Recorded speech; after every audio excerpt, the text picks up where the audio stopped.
Assalamualaikum warahmatullahi wabarakatuh. Kami kelompok 3 kelompok siasah yang beranggotakan yang pertama Chandra Dwi Pangestu dengan NIM 202111232, yang kedua Nuswantoro dengan NIM 202111238, yang ketiga Arifa Pramadia dengan NIM 202111242, yang keempat Sihan Ikhna dengan NIM 202111262. Kami akan mempresentasikan konsep-konsep penting dalam sejarah pemerintahan Islam. Di sini ada 4 pembahasan. Yang pertama imamah, kedua imaroh, yang ketiga al-hal wa al-aq, yang keempat wizaroh. Langsung saja, yaitu yang pertama imamah. Secara bahasa, imamah adalah ismi masdar dari kata amama yang artinya di depan. Sesuatu yang di depan disebut dengan imam. Beberapa definisi imamah yang dikemukakan oleh para ulama. Yang pertama, al-wardi. Imamah adalah suatu kedudukan atau jabatan yang diadakan untuk mengganti tugas kenabian di dalam memelihara agama dan mengendalikan dunia. Kemudian yang kedua, al-juwaini. Imamah adalah kepemimpinan puncak dan paling tinggi baik terkait hal yang khusus maupun yang umum mengenai kepentingan-kepentingan agama dan dunia. Tujuan imamah yakni untuk menegakkan dan mengatur masalah-masalah masyarakat dan kesadaran akan kemestian adanya individu-individu yang memiliki kemampuan yang bekerja mengelolanya.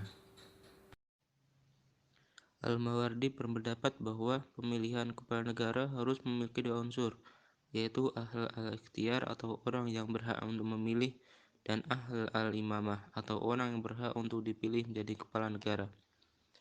Ahl al-ikhtiyar mempunyai 3 syarat, yaitu yang pertama, kredibilitas pribadinya atau keseimbangan memenuhi semua kriteria.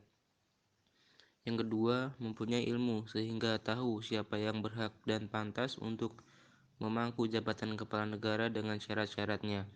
Yang ketiga, memiliki pendapat yang kuat dan hikmah yang membuatnya dapat memilih siapa yang paling pantas untuk memangku jabatan kepala negara dan siapa yang paling mampu dan pandai dalam membuat kebajikan yang dapat mewujudkan kemaslahatan umat. Ahl al-imamah memiliki 7 syarat, yaitu yang pertama adil, yang kedua mempunyai ilmu untuk melakukan ijtihad dalam menghadapi persoalan-persoalan dan hukum. Yang ketiga, sehat pendengaran, mata dan lisannya, supaya dapat berurusan langsung dengan tanggung jawabnya. Yang keempat, sehat badan, sehingga tidak terhalang untuk melakukan gerak dan melangkah cepat. Yang kelima, pandai dalam mengendalikan urusan rakyat dan kemaslahatan umum. Yang keenam, berani dan tegas membela rakyat dan menghadapi musuh. Dan yang ketujuh, keturunan Quraisy. Imarah dari kata amr yang artinya perintah, dilema, urusan, atau bisa pula jangkauan sebagai kekuasaan. Amir merupakan orang yang memerintah, orang yang pegangan masalah, orang yang mengurus atau penguasa. Imarah secara harfiah diartikan menjadi lembaga yang mempunyai kewenangan memerintahkan sesuatu pada orang lain. Dalam arti kata, imarah sama menggunakan imamah serta khilafah. Konsep imarah justru lebih bernuansa sosial dan hampir-hampir tidak bekerja sama menggunakan aspek doktrin Islam. Sistem nilai dan prinsip-prinsip kepemimpinan seorang amirlah yang memilih apakah mekanisme kepemimpinan ini bernuansa Islam atau tidak. Itulah sebabnya Umar bin Khattab mencantumkan istilah tambahan, yaitu mukminin, karena istilah amir saja belum mewakili peristilahan yang bekerja sama dengan unsur teologis pada Islam. Pembahasan yang ketiga yaitu ahl al-hal wa al-aq atau lembaga legislatif pemerintahan Islam. Menurut bahasa ahl al-hal wa al-aq memiliki pengertian orang-orang yang melepas dan mengikat atau orang yang dapat memutuskan dan mengikat. Menurut ahli fikih siasah, ahl al-hal wa al-aq adalah orang-orang yang memiliki kewenangan penentuan dan pemutusan atas warga atau lembaga perwakilan yang memiliki tujuan menampung serta menyalurkan suara-suara rakyat. Prinsip-prinsip ahl al-hal wa al-aq yaitu prinsip asyura atau prinsip musyawarah, kemudian prinsip musyawa dan al-ikha berarti persamaan dan persaudaraan, kemudian prinsip al-adalah atau penegakan keadilan, kemudian prinsip al-huriyah yang berarti kebebasan berpendapat dan berekspresi. Yang kelima, prinsip al-amanah. Prinsip ini terdapat dalam kehidupan bernegara dan berbangsa. Yang keenam, prinsip as-salam atau kedamaian. Prinsip ini sangat penting bagi tujuan dari suatu negara. Kemudian prinsip yang terakhir, prinsip at-tasamuh atau disebut juga sikap toleran. Lembaga Ahl al-Hal wa al-Aqd memiliki lembaga dalam sejarah politik Islam yang memiliki tugas ada 3, yaitu tugas untuk mengangkat dan memilih khalifah, kemudian tugas untuk memecat dan memberhentikan khalifah, yang terakhir tugas untuk membuat undang-undang.